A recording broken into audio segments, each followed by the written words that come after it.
What is compartmentation? Compartmentation is the division of a ship into several sections using watertight bulkheads. These sections are made to control the flow of water if the ship is damaged. Instead of the whole ship flooding, only one compartment will be affected.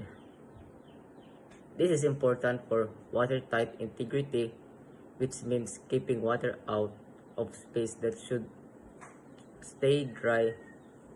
When compartmentation is effective, it helps prevent water from spreading to other parts of the ship.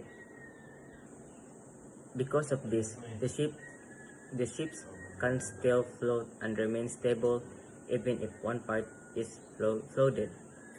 It reduces risk of sinking and allows the crew to manage the situation. However, if watertight doors are left open or damaged, water can spread and weaken the ship's safety. Pagpugong sa tubig containment o flooding. Ang compartmentation makatabang na tubig dili mukalat sa tibuok barko.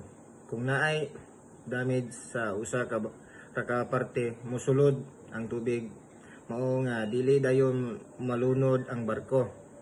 Mas maayong stability tungod kay kontrolado ang tubig, dili dali matabingi ang barko og mapadayon ang balance niini.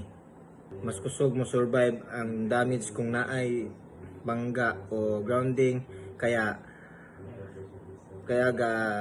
gihapon sa barko magpabilin o upload kay dili tanan parte bahaan.